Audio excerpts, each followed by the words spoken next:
Part 1. You will hear a woman called Jan phoning a man about their local conservation group. First, you have some time to look at questions 1 to 5.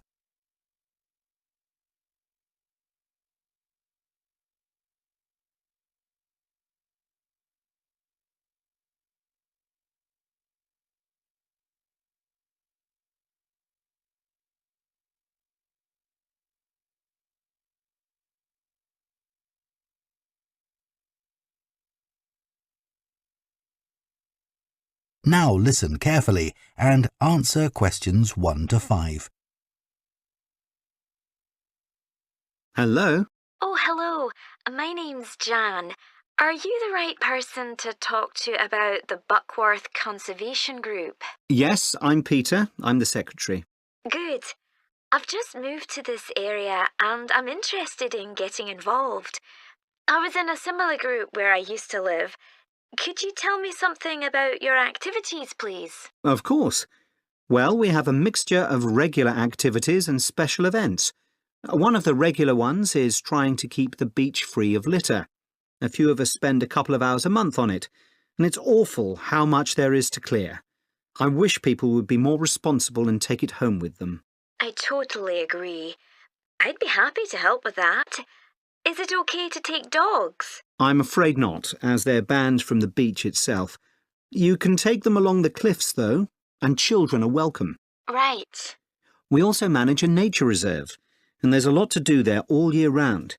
For example, because it's a popular place to visit, we spend a lot of time looking after the paths and making sure they're in good condition for walking. I could certainly help with that. Good. And we have a programme of creating new habitats there. We've just finished making and installing nesting boxes for birds to use, and next we're going to work on encouraging insects. They're important for the biodiversity of the reserve. They certainly are. Oh, and we're also running a project to identify the different species of butterflies that visit the reserve. You might be interested in taking part in that. Sure. I was involved in something similar where I used to live, counting all the species of moths. I'd enjoy that. Another job we're doing at the reserve is replacing the wall on the southern side, between the parking area and our woodshed. It was badly damaged in a storm last month. Okay.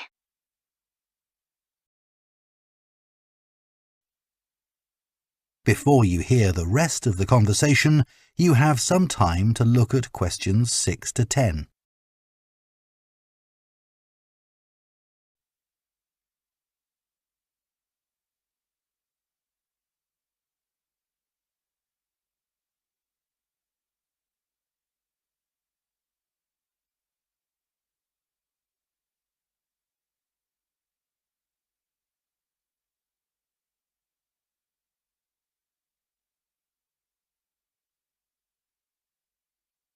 Now listen and answer questions 6 to 10.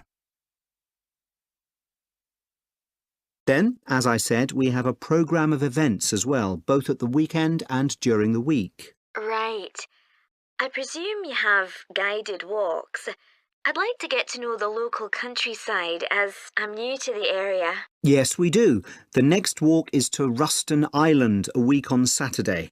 We'll be meeting in the car park at Dunsmore Beach at low tide. That's when the sands are dry enough for us to walk to the island without getting wet. Sounds good. The island's a great place to explore. It's quite small and it's got a range of habitats. It's also an ideal location for seeing seals just off the coast or even on the beach. Okay. And is there anything we should bring? Like a picnic, for instance? Yes, do bring one, as it's a full-day walk. And of course, it'll be wet walking across and back, so make sure your boots are waterproof. I must buy a new pair. There's a hole in one of my current ones. Well, I'd definitely like to come on the walk. Great. Then later this month, we're having a one-day woodwork session in Hopton Wood. I've never tried that before. Is it okay for beginners to take part? Definitely. There'll be a couple of experts leading the session, and we keep the number of participants down, so you'll get as much help as you need. Excellent. I'd love to be able to make chairs. That's probably too ambitious for one day. You'll be starting with wooden spoons. And of course, learning how to use the tools. And anything you make is yours to take home with you. That sounds like fun. When is it?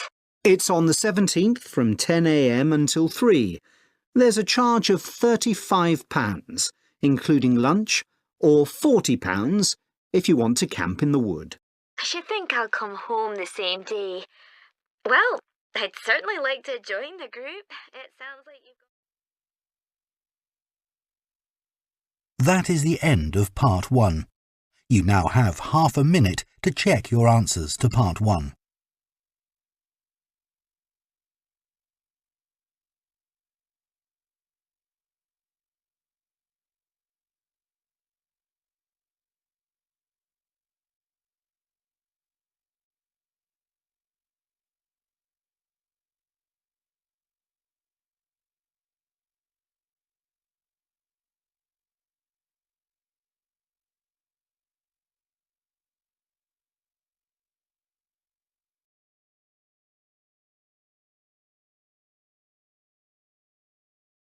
Part 2. You will hear a tour guide, Lou Miller, speaking to a group of people about a boat trip they are going to take around the Australian island of Tasmania. First, you have some time to look at questions 11 to 14.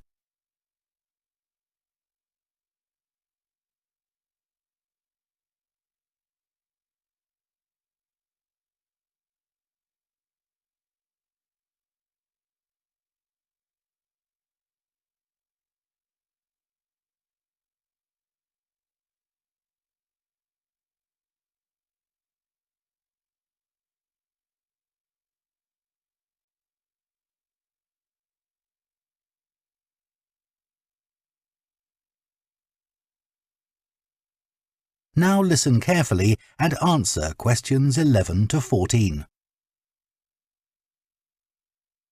So, hello everyone. My name's Lou Miller and I'm going to be your tour guide today as we take this fantastic boat trip around the Tasmanian coast. Before we set off, I just want to tell you a few things about our journey. Our boats aren't huge, as you can see. We already have 3 staff members on board, and on top of that, we can transport a further 15 people, that's you, around the coastline. But please note, if there are more than 9 people on either side of the boat, we'll move some of you over. Otherwise, all 18 of us will end up in the sea. We've recently upgraded all our boats. They used to be jet black, but our new ones now have these comfortable dark red seats and a light green exterior in order to stand out from others and help promote our company. This gives our boats a rather unique appearance, don't you think? We offer you a free lunchbox during the trip, and we have 3 types. Lunchbox 1 contains ham and tomato sandwiches. Lunchbox 2 contains a cheddar cheese roll. And Lunchbox 3 is salad-based and also contains eggs and tuna. All 3 lunchboxes also have a packet of crisps and chocolate bar inside. Please let staff know which lunchbox you prefer. I'm sure I don't have to ask you not to throw anything into the sea. We don't have any bins to put litter in, but Jess, myself or Ray, our other guide, will collect it from you after lunch and put it all in a large plastic sack.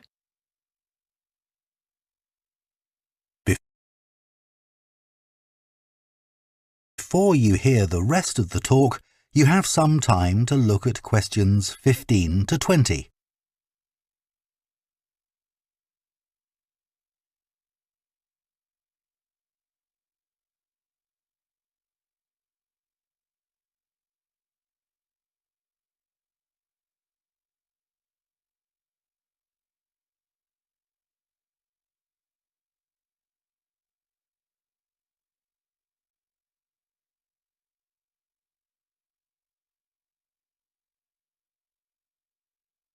Now listen and answer questions 15 to 20.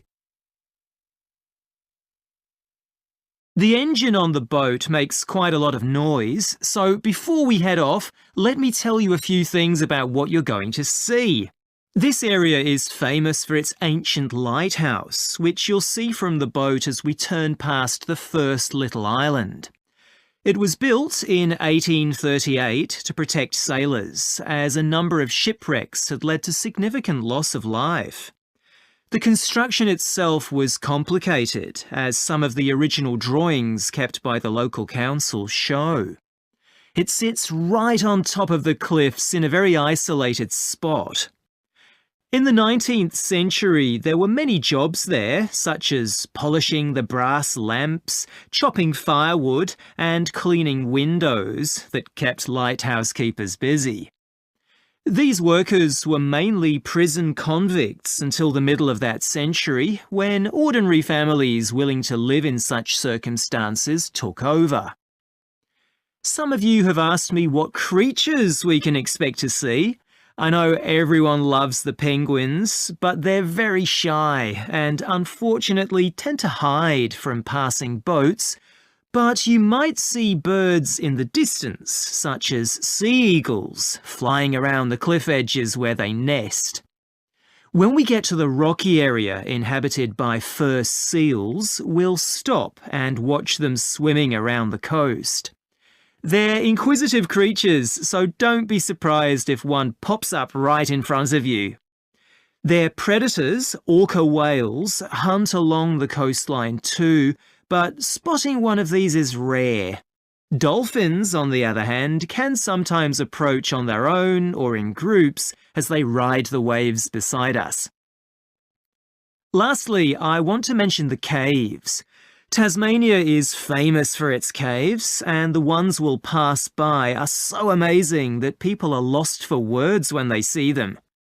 They can only be approached by sea, but if you feel that you want to see more than we're able to show you, then you can take a kayak into the area on another day, and one of our staff will give you more information on that. What we'll do is to go through a narrow channel, past some incredible rock formations, and from there we'll be able to see the openings to the caves, and at that point we'll talk to you about what lies beyond. That is the end of Part 2. You now have half a minute to check your answers to Part 2.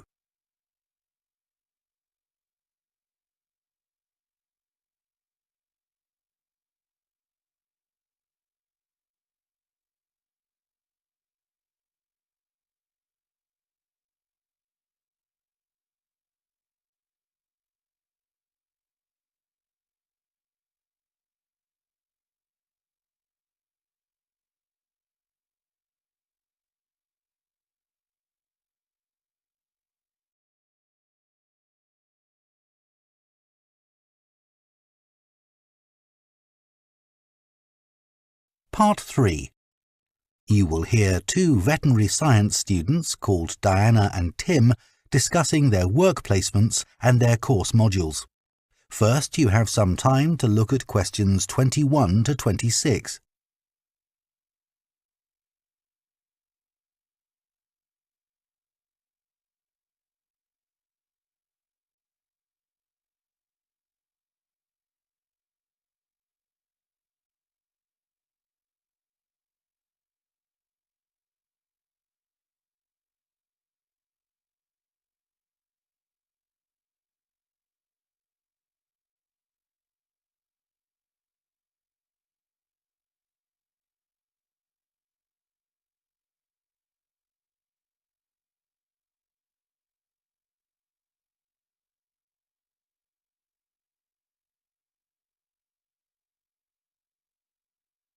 Now listen carefully and answer questions 21 to 26. So, Tim, we have to do a short summary of our work experience on a farm. Right. My farm was great, but arranging the work experience was hard. One problem was it was miles away and I don't drive. And also, I'd really wanted a placement for a month, but I could only get one for 2 weeks. I was lucky. The farmer let me stay on the farm, so I didn't have to travel. But finding the right sort of farm to apply to wasn't easy. No, they don't seem to have websites, do they? I found mine through a friend of my mother's, but it wasn't easy. No. My farm was mostly livestock, especially sheep. I really enjoyed helping out with them. I was up most of one night helping a sheep deliver a lamb. On your own? No, the farmer was there, and he told me what to do.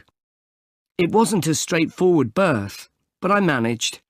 It was a great feeling to see the lamb stagger to its feet and start feeding almost straight away, and to know that it was okay. Then another time, a lamb had broken its leg, and they got the vet in to set it, and he talked me through what he was doing.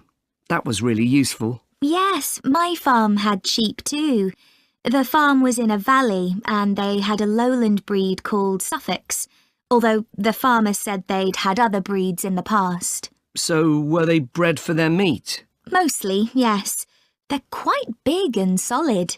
My farm was up in the hills, and they had a different breed of sheep. They were Cheviots. Oh, I heard their wool's really sought after. Yes, it's very hard wearing, and they use it for carpets. Right.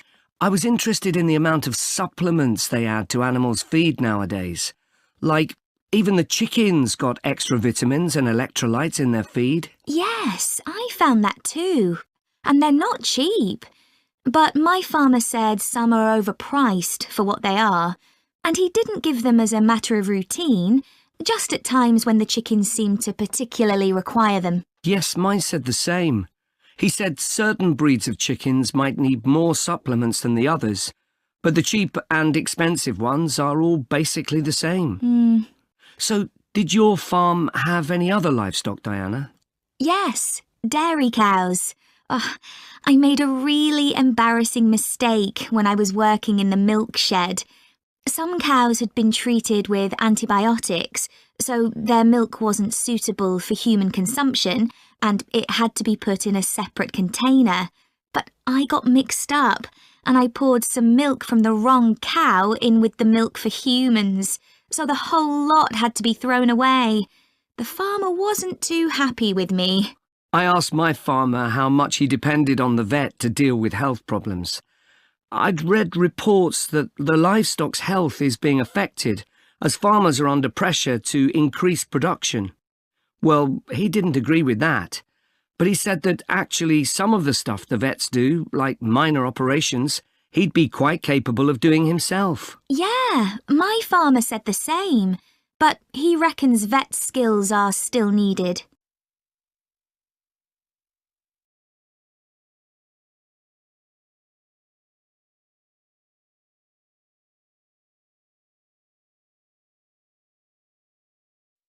Before you hear the rest of the conversation, you have some time to look at questions 27 to 30.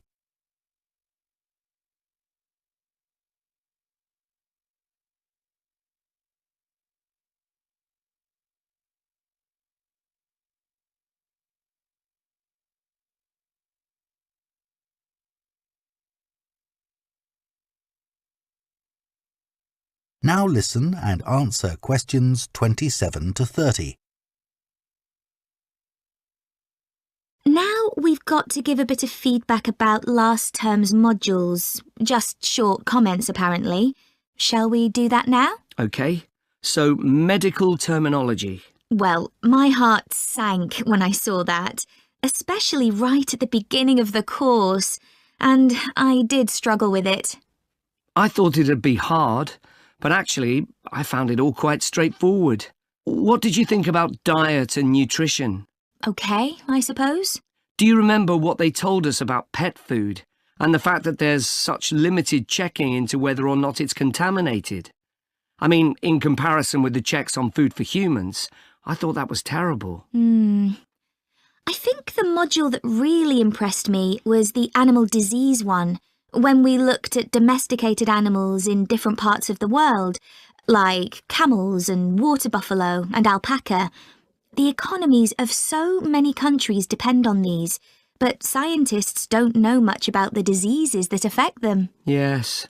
I thought they'd know a lot about ways of controlling and eradicating those diseases, but that's not the case at all. I loved the wildlife medication unit. Things like helping birds that have been caught in oil spills. That's something I hadn't thought about before. Yeah, I thought I might write my dissertation on something connected with that. Right. So, actually, I was thinking something along the same lines. That is the end of Part 3. You now have half a minute to check your answers to Part 3.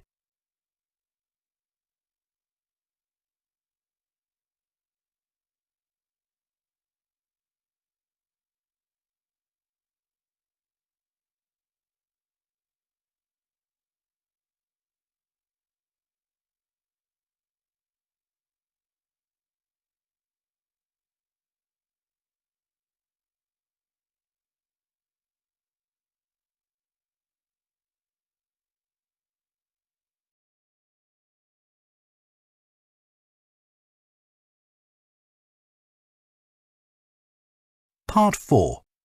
You will hear an anthropology student giving a presentation on spiral path designs known as labyrinths. First, you have some time to look at questions 31 to 40.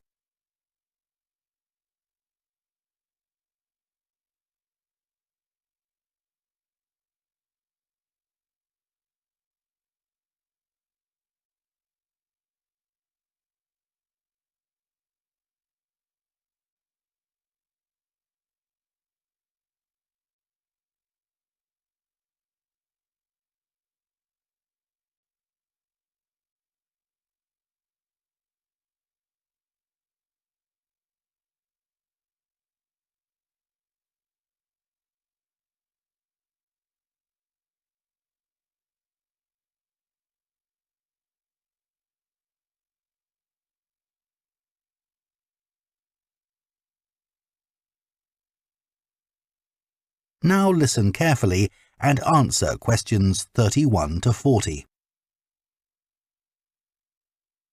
Labyrinths have existed for well over 4,000 years. Labyrinths and labyrinthine symbols have been found in regions as diverse as modern-day Turkey, Ireland, Greece and India.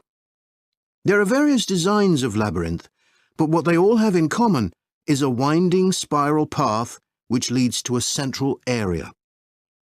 There is one starting point at the entrance, and the goal is to reach the central area. Finding your way through a labyrinth involves many twists and turns, but it's not possible to get lost, as there is only one single path. In modern times, the word labyrinth has taken on a different meaning and is often used as a synonym for a maze. A maze is quite different, as it is a kind of puzzle with an intricate network of paths. Mazes became fashionable in the 15th and 16th centuries in Europe and can still be found in the gardens of great houses and palaces. The paths are usually surrounded by thick, high hedges so that it's not possible to see over them.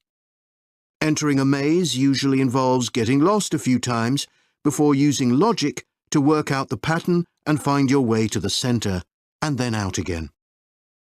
There are lots of dead ends and paths which lead you back to where you started. The word maze is believed to come from a Scandinavian word for a state of confusion. This is where the word amazing comes from.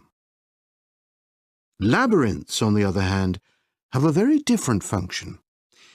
Although people now often refer to things they find complicated as labyrinths, this is not how they were seen in the past.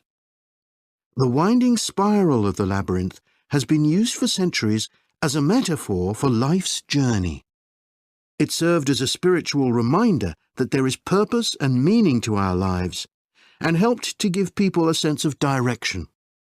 Labyrinths are thought to encourage a feeling of calm, and have been used as a meditation and prayer tool in many cultures over many centuries.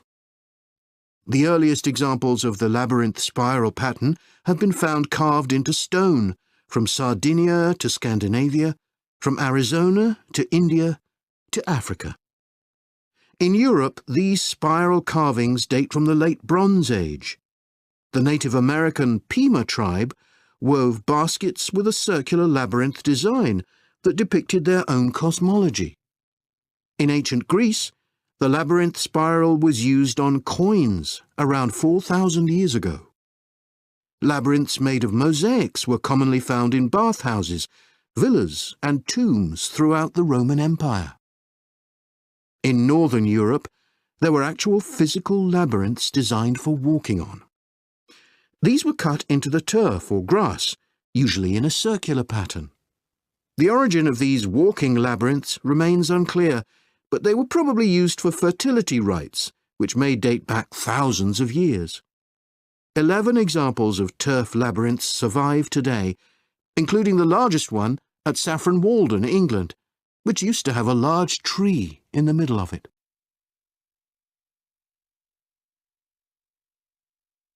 More recently, labyrinths have experienced something of a revival. Some believe that walking a labyrinth promotes healing and mindfulness, and there are those who believe in its emotional and physical benefits, which include slower breathing and a restored sense of balance and perspective. This idea has become so popular that labyrinths have been laid into the floors of spas, wellness centres, and even prisons in recent years. A pamphlet at Colorado Children's Hospital informs patients that walking a labyrinth can often calm people in the midst of a crisis. And apparently, it's not only patients who benefit. Many visitors find walking a labyrinth less stressful than sitting in a corridor or waiting room. Some doctors even walk the labyrinth during their breaks. In some hospitals, patients who can't walk can have a paper finger labyrinth brought to their bed. The science behind the theory is a little sketchy, but there are dozens of small-scale studies which support claims about the benefits of labyrinths. For example, one study found that walking a labyrinth provided short-term calming, relaxation and relief from anxiety for Alzheimer's patients. So what is it about labyrinths that makes their appeal so universal?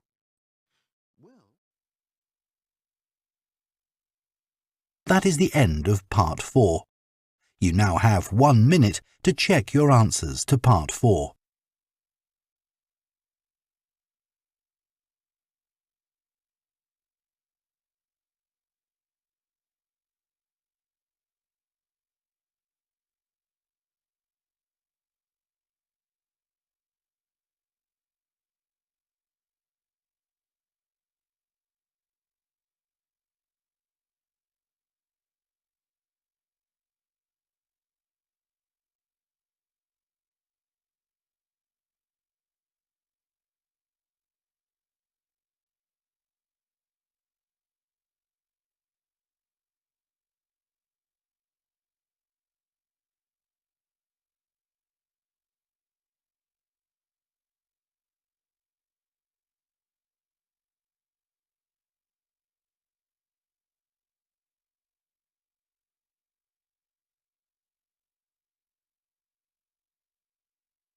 That is the end of the listening test.